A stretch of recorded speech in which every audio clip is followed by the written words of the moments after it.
Sarah Mitchell had always been the quiet one. In her small town of Cedar Falls, she was known as the librarian's daughter who preferred books to people. At 28, she worked as a civilian contractor at the nearby military base, handling paperwork and logistics that most people found boring. Her colleagues often forgot she was in the room during meetings. When she spoke up, which was rare, people would look surprised, as if they had just noticed furniture had started talking. The Riverside Military Installation was one of the largest training facilities on the East Coast. Thousands of soldiers passed through its gates every month, preparing for deployments overseas. Sarah's job was to coordinate supply chains and ensure that training equipment reached the right units at the right time. It wasn't glamorous work, but she was good at it. Very good, actually, though nobody seemed to notice. Sarah lived in a small apartment 10 minutes from the base, sharing the space with her rescue cat, Einstein. Her evenings were spent reading military history books and studying logistics manuals. While other people her age were out socializing, Sarah was learning about supply chain management, military protocols, and organizational efficiency. She had no military background herself, but she understood how things worked better than most people who had been in uniform for years. Her supervisor, Colonel James Wright, was a decent man who appreciated Sarah's work ethic, but even he didn't fully grasp how much she contributed to the smooth operation of the base. Sarah had quietly identified and fixed dozens of inefficiencies in the supply system. She had prevented equipment shortages that could have disrupted major training exercises. She had saved the military thousands of dollars by catching billing errors and negotiating better contracts with suppliers. But because she never made a big deal about these achievements, they often went unnoticed or were credited to others. The other civilian contractors treated Sarah with polite indifference. She wasn't part of their lunch groups or after-work gatherings. They saw her as competent but unremarkable, someone who would always be there in the background, keeping things running smoothly without causing any waves. The military personnel were even more dismissive. To them, Sarah was just another civilian who didn't understand military culture or the importance of their mission. What none of them knew was that Sarah had been paying attention to everything. While they dismissed her as insignificant, she had been observing, learning, and documenting. She noticed patterns that others missed. She saw problems developing long before they became crises. She understood the complex web of relationships and dependencies that kept the base functioning. Sarah's apartment walls were covered with charts and diagrams that she had created to better understand the base's operations. She tracked supply flows, identified bottlenecks, and mapped out contingency plans for various scenarios. It was her hobby in a way, but it was also her way of feeling connected to something larger than herself. She might not wear a uniform, but she was serving her country in her own quiet way. One evening, while reviewing shipping manifests at home, Sarah noticed something troubling. There was a pattern in the equipment requests that didn't make sense. Certain high-value items were being ordered more frequently than they should be, and they were being shipped to locations that seemed unusual. At first, she thought it might be a clerical error, but the more she investigated, the more convinced she became that something was wrong. Sarah spent the next 3 weeks quietly gathering information. She cross-referenced shipping records with training schedules, compared inventory reports with actual equipment counts, and traced the movement of suspicious items through the supply chain. What she discovered made her stomach turn. Someone was systematically stealing military equipment and selling it on the black market. The operation was sophisticated and well hidden, but Sarah's meticulous attention to detail had uncovered it. The theft wasn't just about money, though that was certainly part of it. Some of the stolen equipment was sensitive technology that could be dangerous in the wrong hands. Night vision goggles, communication devices, and even some weapons components were disappearing from the base and ending up who knows where. Sarah realized that this wasn't just theft. It was a potential national security threat. But who could she tell? Sarah had no real authority on the base. She was just a civilian contractor who pushed papers around.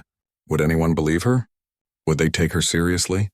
She had already experienced how easy it was for people to overlook her and dismiss her concerns. This was different, though. This was too important to ignore. Sarah decided to document everything carefully before approaching anyone. She created detailed reports with evidence, timelines, and recommendations. She prepared charts and graphs that clearly showed the pattern she had discovered. She wanted to make sure that when she finally spoke up, no one could dismiss her findings as the imagination of an overenthusiastic clerk. As she worked late into the night, preparing her evidence, Sarah felt a mixture of fear and determination. She knew that exposing this conspiracy would change everything. Her quiet, anonymous life would be over. She would be thrust into the spotlight, forced to defend her findings and face the consequences of challenging powerful people. But she also knew that staying silent was not an option. Too much was at stake. The next morning, Sarah arrived at work early and requested a meeting with Colonel Wright. When she told him she had discovered something important that needed immediate attention, he agreed to see her that afternoon. Sarah spent the morning rehearsing what she would say, trying to find the right words to convince him to take her seriously.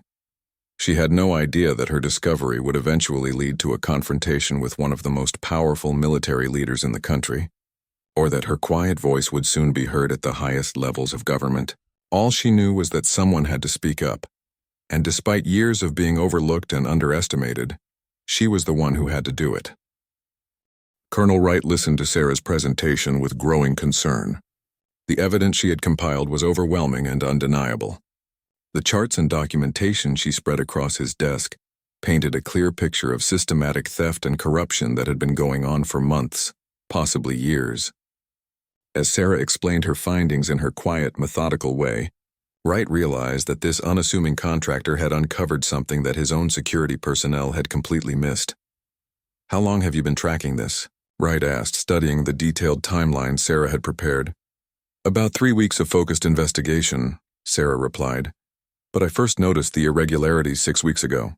I wanted to be absolutely certain before I brought it to your attention." Wright was impressed by Sarah's thoroughness, but he was also troubled by the implications of her discovery. If her analysis was correct and he was becoming convinced that it was, then someone with significant access and authority was behind the thefts. This wasn't the work of a lone soldier grabbing extra equipment. This was an organized operation that required inside knowledge and high-level coordination. "Sarah, this is extremely serious," Wright said. "If you're right about this, we're looking at a major security breach. I need to report this up the chain of command immediately." Within hours, Sarah found herself in a conference room with people she had only seen from a distance. Major General Patricia Hayes, the base commander, sat at the head of the table, flanked by intelligence officers and military police investigators. For someone who was used to being invisible, Sarah felt overwhelmed by the sudden attention. General Hayes was a formidable woman who had earned her position through decades of distinguished service. She had little patience for incompetence or drama, and she initially seemed skeptical that a civilian contractor had uncovered something that her own people had missed. But as Sarah walked through her evidence point by point, Hayes's skepticism turned to grudging respect. "This is outstanding work," Hayes finally said. "Ms. Mitchell, you've potentially saved this installation from a significant security breach.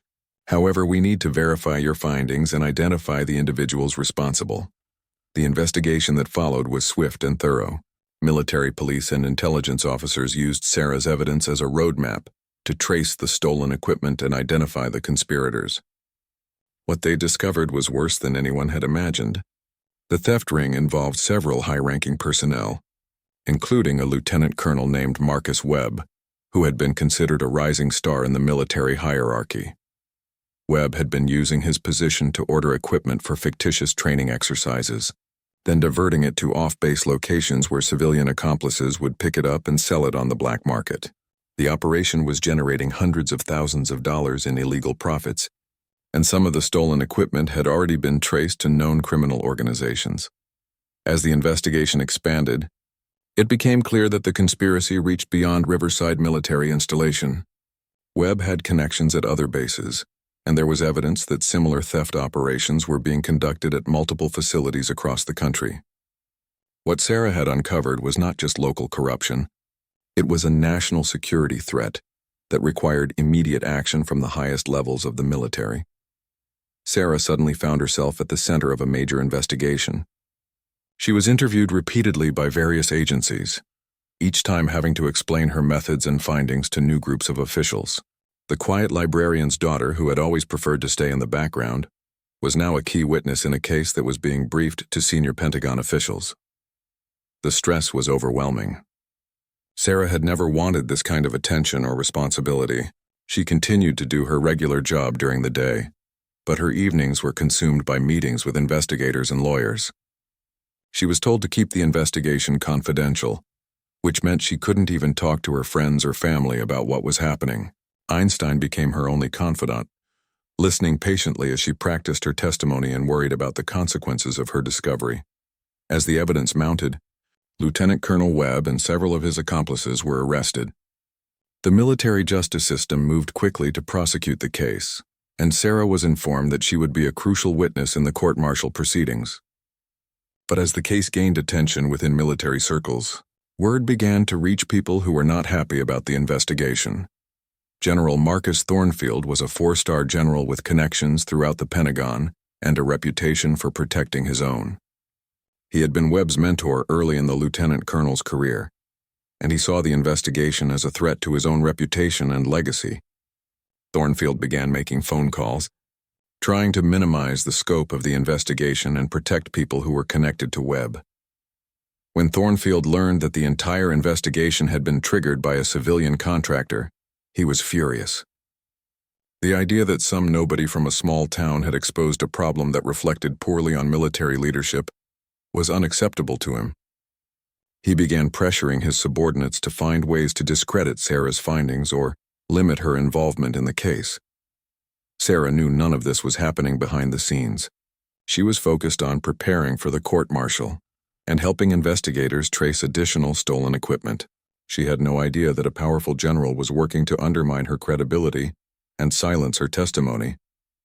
She was about to learn that standing up for what was right would require more courage than she had ever imagined. The first sign of trouble came when Colonel Wright called her into his office with a grim expression. He told her that there were efforts being made to transfer the case to a different jurisdiction and limit the scope of the prosecution. Some people in Washington wanted to treat this as a minor theft case rather than the major security breach that it clearly was. There are people who don't want this investigation to proceed, Wright told her carefully. They're concerned about the publicity and the impact on military morale. There's pressure to accept plea deals and avoid a public trial. Sarah felt a chill run down her spine.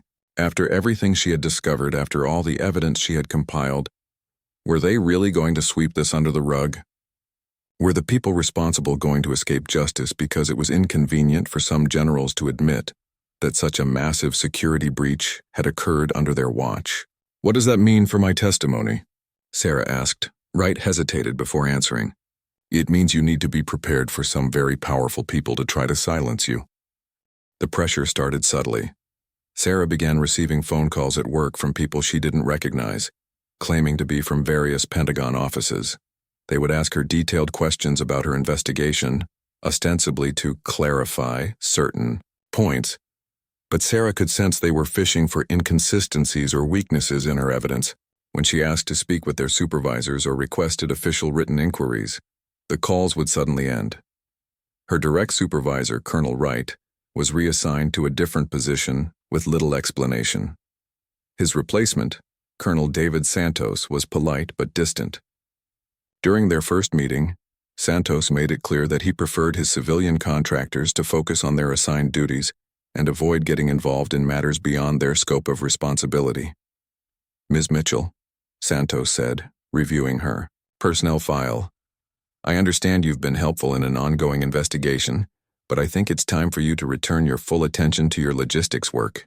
The military has its own investigators to handle security matters. Sarah felt a chill. Colonel, I'm prepared to testify whenever the court-martial proceedings begin. I believe I have a duty to see this through. Santos's expression remained neutral, but his words carried an unmistakable warning. Sometimes the best way to serve is to know when to step back. This case is becoming quite complex, and civilian involvement may not be necessary or appropriate. That evening, Sarah called Colonel Wright at his new assignment. When she explained what was happening, Wright's voice became tense. Sarah, listen to me carefully, Wright said. There are people with a lot of power who want this case to disappear. They see you as a threat because you're not part of the military hierarchy. They can't transfer you or silence you the way they can with military personnel. Be very careful. The next week, Sarah received an official letter informing her that her security clearance was under review due to irregularities in her background investigation. Without a security clearance, she would be unable to access many of the documents that formed the basis of her evidence. She would also be restricted from entering certain areas of the base where she had previously worked freely. Sarah knew this was retaliation, but proving it would be nearly impossible. The security clearance review process was deliberately opaque, and the people making the decisions could cite any number of bureaucratic reasons for the action. She contacted the military lawyers who were prosecuting the case, but they seemed uncomfortable discussing the situation with her. "We're still planning to call you as a witness," one of the prosecutors assured her. "But there may be some limitations on what evidence we can introduce depending on how the pretrial motions are resolved." Sarah realized that her evidence was being systematically undermined through legal technicalities and bureaucratic maneuvers. The same detailed documentation that had initially impressed investigators was now being challenged on procedural grounds. Without her security clearance, she couldn't access updated records to strengthen her case or respond to new questions that arose. One afternoon, while Sarah was organizing her files at home, she received an unexpected visitor. A woman in an expensive suit knocked on her door, introducing herself as Margaret Chen, an attorney from Washington, D.C. "Ms. Mitchell, I represent certain interests within the Department of Defense," Chen said smoothly. "I understand you've been involved in a complicated situation at Riverside. I'd like to discuss some options that might be beneficial for everyone involved." Chen explained that there were concerns about the publicity surrounding the case and the potential impact on military readiness and morale. She suggested that Sarah's testimony might not be necessary if the defendants were willing to accept appropriate plea agreements. "You've done your civic duty by reporting the problem," Chen said. "But sometimes the best resolution is one that allows everyone to move forward without unnecessary drama. We're prepared to offer you a consulting contract with the Pentagon that would significantly increase your income and advance your career." Sarah listened politely, but she could hear the unspoken message clearly. They were offering her a bribe to disappear quietly. When she declined to consider the offer, Chen's tone became more pointed. "Ms. Mitchell, I hope you understand that pursuing this matter further could have unintended consequences for your career and your personal life. Sometimes people who insert themselves into high-level matters find that their own backgrounds receive unwanted scrutiny." After Chen left, Sarah sat in her living room feeling more alone than she had ever felt in her life. The powerful people she was challenging had resources and connections that she couldn't match. They could make her life difficult in ways she couldn't even imagine. Part of her wondered if she should just accept their offer and walk away. But then she thought about the stolen equipment that was now in the hands of criminals. She thought about the security breaches that were being covered up rather than fixed. She thought about all the honest soldiers and civilians who were serving their country, while others betrayed that trust for personal profit. Sarah made a decision that surprised even herself. If the military hierarchy was going to silence her through official channels, she would find other ways to make sure the truth came out. She began making copies of all her evidence, storing them in multiple locations. She researched whistleblower protection laws and identified journalists who specialized in military affairs. Her plan was risky and would certainly end her career in military contracting, but Sarah had reached a point where staying silent felt like a betrayal of everything she believed in. She had always been the quiet one, the person who stayed in the background and avoided confrontation. But sometimes being quiet meant being complicit, and Sarah was not willing to be complicit in a cover-up. The breakthrough came from an unexpected source. Major Elena Rodriguez, one of the military police investigators who had worked on the original case, contacted Sarah privately. Rodriguez was troubled by the way the investigation was being handled and the pressure being applied to limit the prosecution. "Ms. Mitchell, I want you to know that not everyone in the military is comfortable with what's happening," Rodriguez said during a discreet meeting at a coffee shop off base. "There are people who believe you deserve protection for what you've done, not persecution." Rodriguez explained that a group of military personnel were concerned about the precedent being set. If whistleblowers could be silenced and investigations could be derailed by political pressure, it would send a message that corruption would be tolerated as long as it involved the right people. "We can't speak out officially," Rodriguez said. but we can make sure that certain information reaches the right people outside the military hierarchy. Sarah felt a surge of hope for the first time in weeks. She wasn't alone in this fight after all. There were people within the system who were willing to risk their own careers to ensure that justice was served. But she also knew that the most difficult confrontation was still ahead. General Thornfield was preparing to take more direct action, to silence her, and Sarah would soon face a test that would require every ounce of courage she possessed. General Marcus Thornfield arrived at Riverside Military Installation on a gray Tuesday morning, his convoy of black vehicles creating a stir among the base personnel. A four-star general's visit was always significant, but this was no routine inspection. Thornfield had come to personally oversee the resolution of what he considered a troublesome situation that was threatening to embarrass the entire military hierarchy. Thornfield was an imposing figure, standing 6 feet 3 inches tall with silver hair and piercing blue eyes that had intimidated subordinates throughout his 30-year career. He had built his reputation on decisive action and unwavering loyalty to the institution. In his mind, the investigation that Sarah had triggered was doing more harm than good, creating unnecessary controversy and undermining public confidence in military leadership. Sarah learned about Thornfield's arrival through the base grapevine. Word spread quickly that the general was asking detailed questions about the investigation and expressing displeasure with how the situation had been handled. Several personnel who had been involved in the case were called in for private meetings with Thornfield, and they emerged looking shaken and reluctant to discuss what had been said. Colonel Santos summoned Sarah to his office that afternoon with an expression that made her stomach tighten with anxiety. When she arrived, she found Santos sitting stiffly behind his desk with another man in dress uniform, whom she didn't recognize. "Ms. Mitchell," Santos said formally, "this is Colonel Bradley Harrison from General Thornfield's staff. The general would like to meet with you tomorrow morning at 800 hours. Harrison handed Sarah an official memorandum outlining the meeting parameters. As she read it, she realized that this was not a request. It was a command. The memo specified that she was not to bring any documents or recording devices to the meeting, and she was not authorized to have legal representation present. The general simply wants to clarify a few points about your involvement in this matter," Harrison said with a smile that didn't reach his eyes. "It's a routine administrative meeting." Sarah knew there was nothing routine about a four-star general personally interviewing a civilian contractor. She spent the evening researching Thornfield's background and preparing for what she suspected would be an attempt to intimidate her into withdrawing her cooperation with the investigation.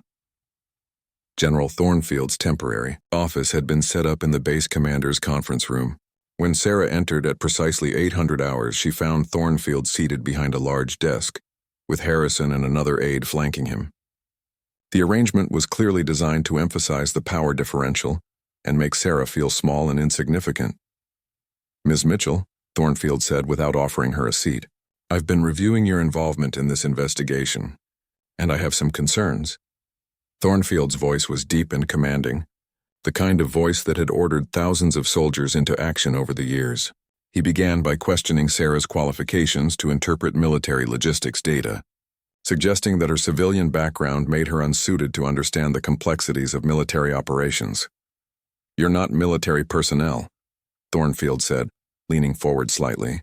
"You don't understand the bigger picture of how these systems work, or the potential consequences of disrupting established procedures." Sarah felt her heart racing, but she forced herself to remain calm. "General, with respect, the evidence speaks for itself. The equipment theft was systematic and ongoing, regardless of my background or qualifications." Thornfield's eyes narrowed. "Ms. Mitchell, you've caused a great deal of trouble for a lot of good people. Lieutenant Colonel Webb made some poor decisions, but turning this into a circus doesn't serve anyone's interests, including your own." The general then laid out what he called a reasonable resolution to the situation. Webb and his accomplices would accept administrative punishment and early retirement rather than facing court-martial. The stolen equipment would be quietly recovered, and the whole matter would be handled internally without public disclosure. "Your testimony won't be needed," Thornfield said, "and you can return to your normal duties without any further involvement in this matter." Sarah realized that this was her moment of truth. Everything she had worked for, everything she had discovered, was about to be swept under the rug by a man who cared more about protecting the military's reputation than ensuring justice was served. "General," Sarah said, her voice steady despite her nervousness, "I understand your concerns about publicity and morale, but I can't pretend that major security breaches didn't occur. The stolen equipment included sensitive technology that's now in unknown hands. This isn't just about paperwork irregularities." Thornfield's expression hardened. "Ms. Mitchell, I think you're overestimating your importance in this matter. You're a civilian contractor with limited access and no real authority. Your interpretation of these events may not be as accurate as you believe." The general then began what Sarah later realized was a carefully orchestrated campaign to undermine her credibility. He questioned her motives, suggesting that she had exaggerated the significance of her findings to gain attention and advance her career. He implied that she had misunderstood standard military procedures and jumped to conclusions based on incomplete information.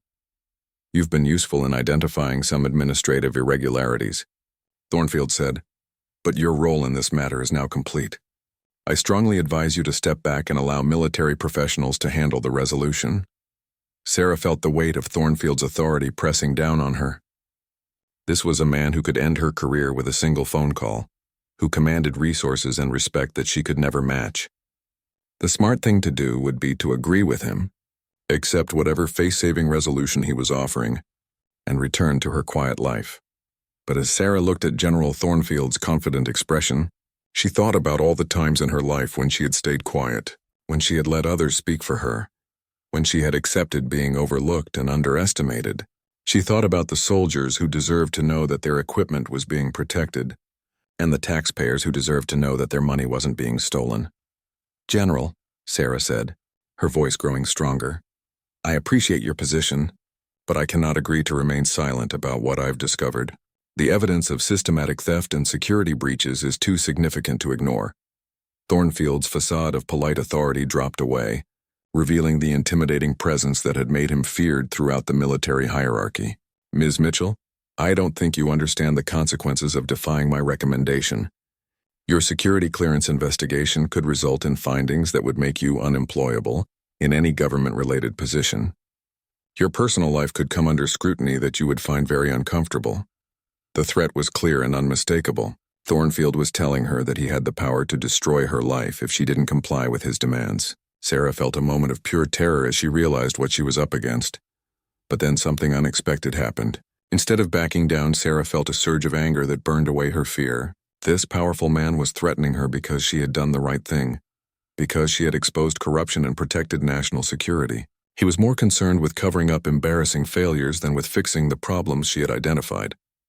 "General," Sarah said, standing straighter and looking directly into Thornfield's eyes, "I understand that you have the power to make my life difficult, but I also understand that threatening witnesses in a criminal investigation is itself a crime, regardless of who does it." The room fell silent. Harrison and the other aide exchanged nervous glances. Thornfield's face flushed red with anger at being challenged by someone he considered insignificant. "Ms. Mitchell," Thornfield said slowly, "you are making a very serious mistake." Sarah felt her heart pounding, but her voice remained steady. "No, General. The mistake was made by the people who thought they could steal military equipment and compromise national security without consequences. I won't be part of covering that up."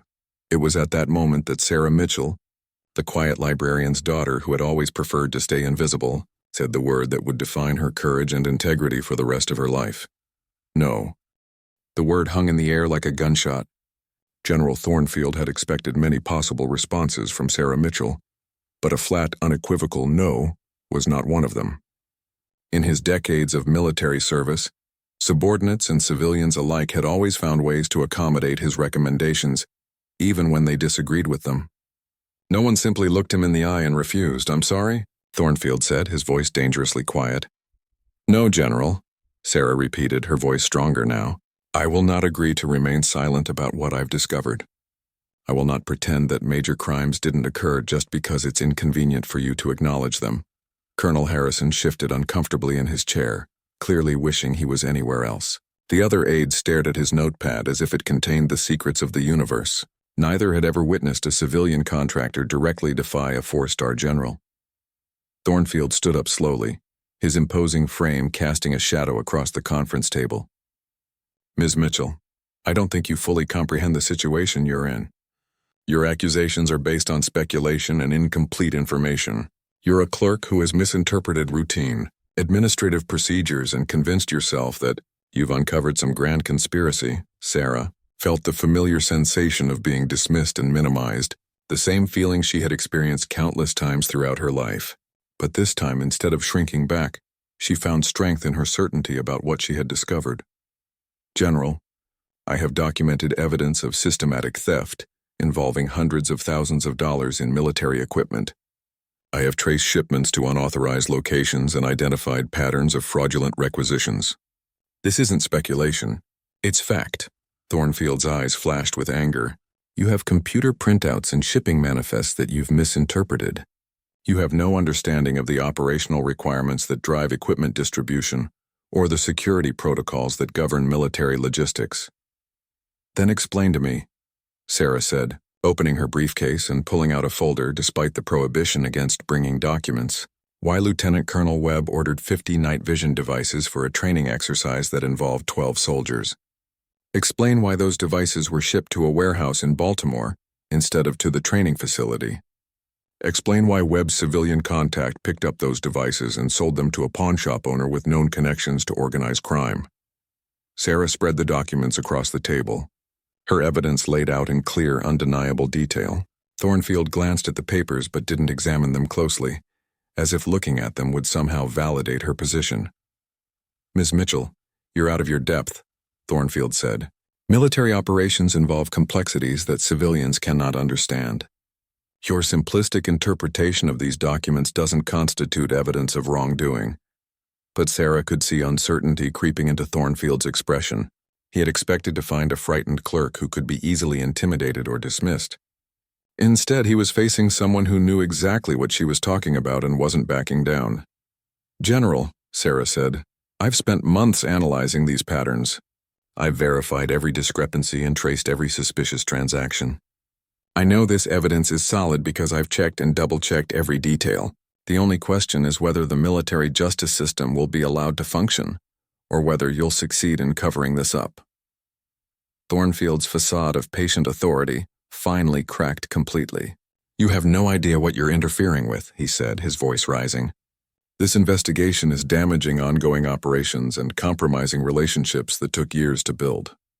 You're a nobody who stumbled onto something you don't understand, and now you're threatening to derail important work because you want to play detective. Sarah stood up, matching Thornfield's aggressive posture. I'm someone who took an oath to support and defend the Constitution when I accepted this position. That oath didn't come with an exception for when it's inconvenient for powerful people. The general's face turned red with fury. Don't lecture me about oaths, young lady. I've served this country for 30 years while you've been filing paperwork and playing with spreadsheets. And during those 30 years, Sarah shot back, how many other theft rings operated under your watch? How much other corruption did you miss or ignore because investigating it would have been inconvenient? The accusation hit its mark. Thornfield stepped around the desk, using his imposing physical presence to try to intimidate Sarah. You're way out of line, Mitchell. I could have you arrested for insubordination. I'm not subject to military law, General, Sarah replied calmly. I'm a civilian who's reporting crimes to the appropriate authorities. And if you have me arrested for that, it will only prove that everything I've said about the cover-up is true. Colonel Harrison finally found his voice, clearly hoping to defuse the confrontation before it escalated further. General, perhaps we should table this discussion and— Stay out of this, Colonel, Thornfield snapped, his eyes never leaving Sarah's face. Ms. Mitchell seems determined to make this difficult for everyone involved. Sarah realized that she had reached the point of no return. Everything she said from this moment forward would determine not just her own fate, but the fate of the investigation and the prosecution of the people responsible for the thefts. General Thornfield, Sarah said, her voice calm and clear, I understand that you have the power to make my life very difficult.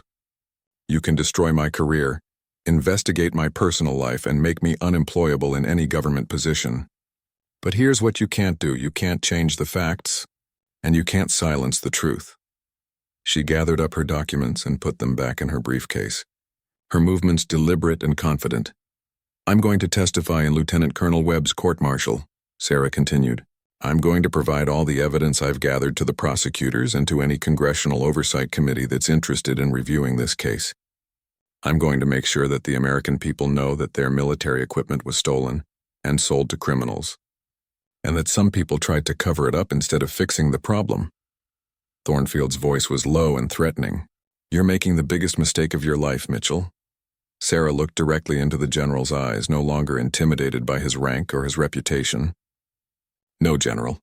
The biggest mistake would be staying quiet while people in positions of trust betray their oath and endanger national security. I won't be part of that." She turned toward the door, then paused and looked back at Thornfield. "I know you think I'm just a nobody clerk who doesn't understand how the world works," Sarah said. "But I understand one thing very clearly. Sometimes the most important word in the English language is no. And that's my answer to your request. No, I will not be silenced. No, I will not pretend crimes didn't happen. And no, I will not let you intimidate me into abandoning my responsibility to tell the truth." Sarah walked out of the conference room, leaving behind a 4-star general who had been accustomed to getting his way through 3 decades of military service. For the first time in her life, she had not just refused to be invisible. She had insisted on being heard. The quiet librarian's daughter had just told one of the most powerful men in the American military that his authority had limits, and she was prepared to prove it. The aftermath of Sarah's confrontation with General Thornfield was swift and brutal. Within hours of her walking out of that conference room, Sarah's world began to crumble in ways she had never imagined. Her security clearance was immediately suspended, her access to the base was restricted, and she received notice that her contract would not be renewed when it expired in 2 months.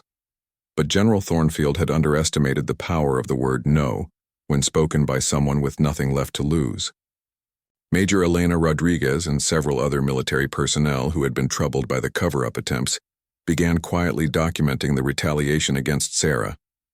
They compiled evidence of the threats, the intimidation tactics, and the systematic effort to discredit her findings.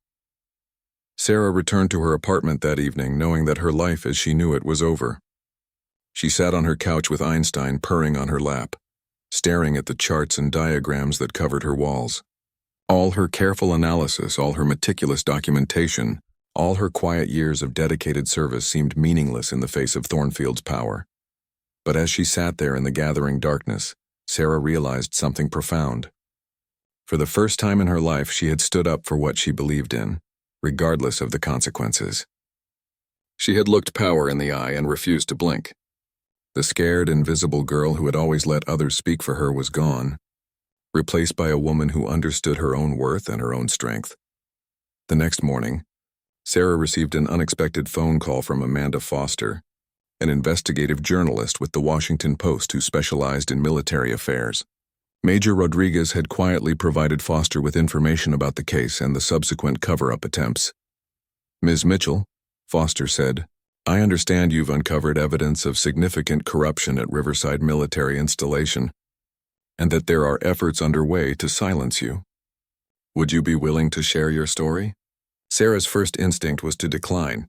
She had never wanted publicity or attention, but she realized that media coverage might be her only protection against further retaliation, and it could ensure that the truth about the theft ring wouldn't disappear into the Pentagon's bureaucratic maze. "Yes," Sarah said, "I think people need to know what happened." Foster's article, published 3 days later, was devastating. Titled "The Whistleblower General Thornfield Couldn't Silence," it detailed the systematic theft of military equipment, the cover-up attempts, and Sarah's refusal to be intimidated.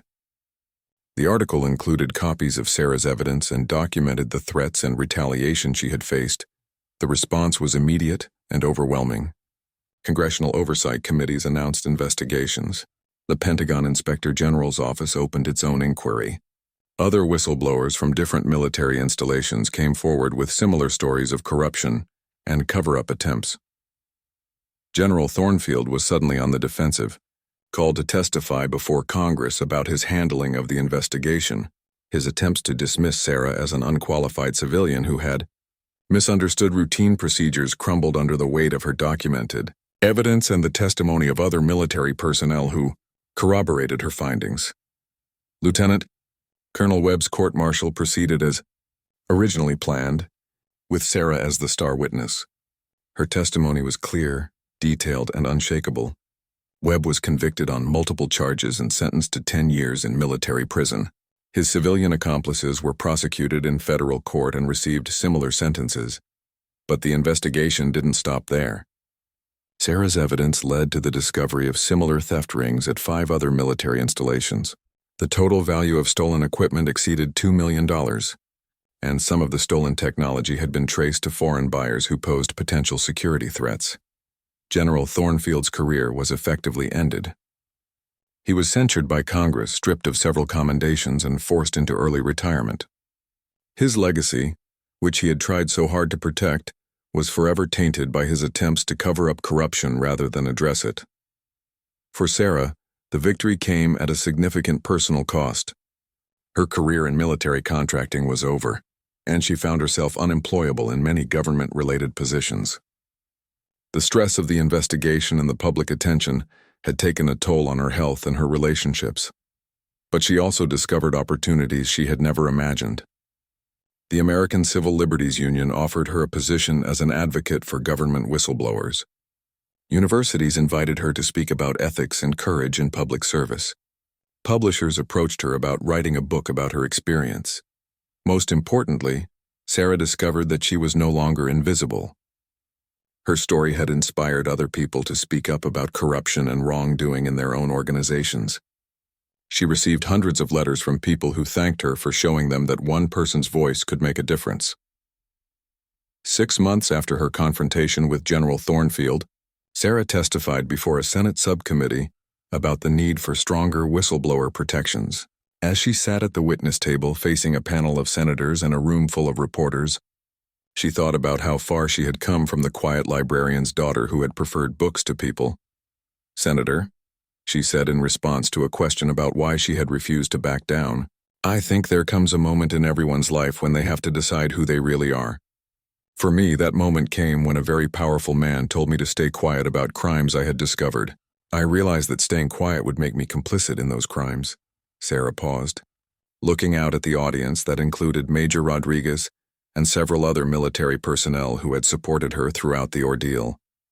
"I had spent my whole life being the person who didn't make waves, who didn't cause trouble, who stayed in the background. But sometimes making waves is exactly what's needed. Sometimes causing trouble is the right thing to do. Sometimes the most important service you can provide to your country is refusing to be silent when silence serves only to protect the guilty." The quiet librarian's daughter had found her voice, and that voice had changed everything. Her single word of defiance, "No," had brought down a powerful general, exposed a national security threat, and inspired countless others to stand up for what was right. Sarah Mitchell learned that being underestimated can be a source of strength rather than weakness. While everyone was looking past her, dismissing her as insignificant, she was quietly gathering the evidence and building the case that would prove them all wrong. Her invisibility had been her protection, allowing her to see and document things that others missed. But most importantly, Sarah learned that courage isn't the absence of fear. It's the decision to do what's right despite the fear. When she looked General Thornfield in the eye and said no, she wasn't fearless. She was terrified, but she was also certain that some things were more important than her own comfort and security. The woman who had once been invisible had become impossible to ignore, and her story would be remembered long after the names of the powerful men who tried to silence her were forgotten. Sometimes the most important battles are fought not by generals and politicians, but by ordinary people who refuse to let extraordinary wrongs go unchallenged. Sarah Mitchell had learned that even the quietest voice, when it speaks the truth with courage and conviction, can be heard around the world.